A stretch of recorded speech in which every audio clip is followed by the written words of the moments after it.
On a Tuesday morning at exactly 10:15 a.m., the doors of Providence Municipal Court opened, and in walked a woman who believed the world worked for her, Victoria Blackwell, CEO of a billion-dollar tech empire, owner of a $5,000 Prada handbag, and an ego worth 10 times more.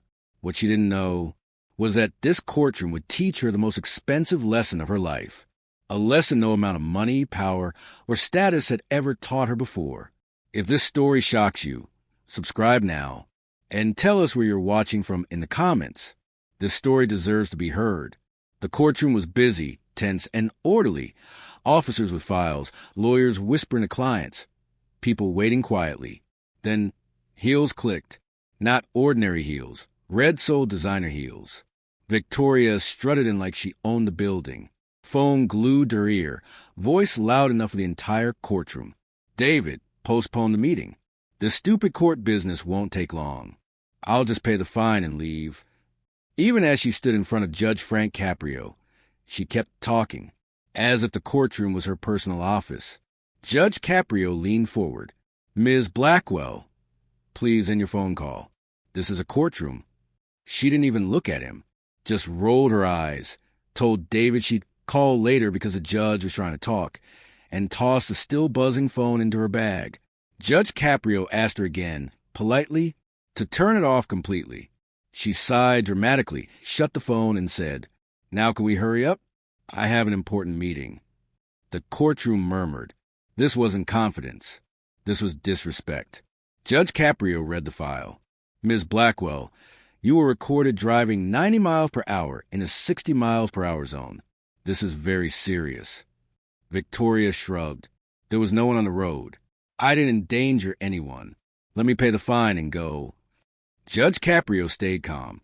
Speed limits exist for safety, Ms. Blackwell. Victoria smirked. I'm a CEO. My time is worth thousands of dollars per minute. I make life or death decisions daily. I understand risk better than most people in this room. The entire court gasped. Judge Caprio raised an eyebrow. In this court, your title has no special value. Laws apply equally to everyone. Victoria laughed, cold, dismissive. Judge, in the real world, some people are more equal than others. Isn't that true? The room froze. Judge Caprio's tone changed. Ms. Blackwell, your comment insults this court and the justice system. But she kept pushing. Just tell me the amount. $200? $500? Money solves everything. Even for Judge Caprio, a man known for patience. This was too far. Judge Caprio closed the file deliberately. Ms. Blackwell, you have 5 prior speeding violations.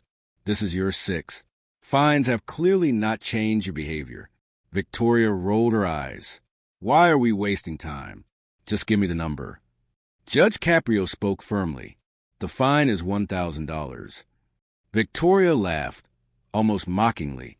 That's not even coffee money for me. Then the judge delivered the blow no one expected. Additionally, you're ordered to complete 40 hours of traffic safety training, 40 hours of volunteer work with children injured in traffic accidents, and weekly education programs in low-income neighborhoods for 3 months.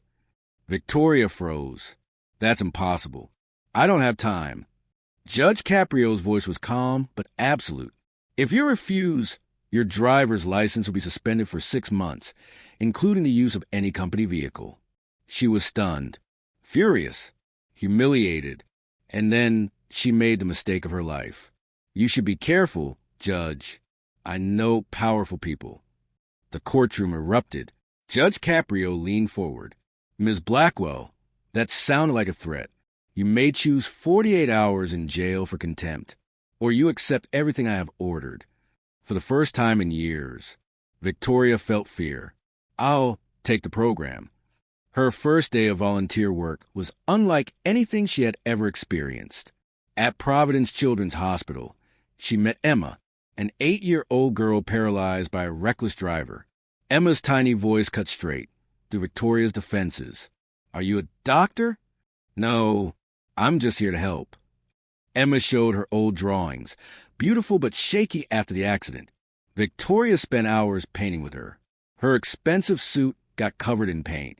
But for the first time, she didn't care. Week after week, she returned. Emma's confidence grew, and so did Victoria's empathy. Then the traffic safety courses began. Graphic accident photos, real stories, real consequences of just speeding. In low-income neighborhoods, people told her, when we speed by 5 miles per hour, we get handcuffed. You sped by 30 and got a ticket. For the first time, Victoria saw privilege. Her privilege from the outside. Scene 5, transformation. By month 2, Victoria wasn't the same woman who walked into that courtroom. She launched free legal aid programs, driver education courses, and technology training for low-income youth. She visited Emma every week. She funded her therapy. She bought art supplies. And little by little, Emma got stronger. Tech Innovate, Victoria's company, shifted from purely profit-driven to community-driven. People began to see her not as an arrogant CEO, but as a leader with compassion. Scene 6, return to the court. 3 months later, Victoria returned to judgecaprio. No designer heels. No phone. No arrogance. Just humility. Judgecaprio reviewed her reports and looked up. Ms. Blackwell, you didn't just meet the requirements. You went beyond them. Victoria bowed her head. Your Honor, you changed my life. Judgecaprio smiled gently. You changed your own life. I only gave you the opportunity. Outro, moral of the story.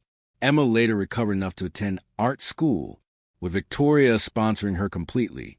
Hundreds of young people entered technology programs because of Victoria's new community initiative. And every year, Victoria sends judgecaprio a handwritten card. It always has the same message. True justice is not punishment. It is transformation. This story is proof. Power can blind. Wealth can mislead. But sometimes one unexpected moment can wake a person up. If this story moved you, don't forget to like the video, subscribe, and tell us in the comments, do you believe justice treats everyone equally?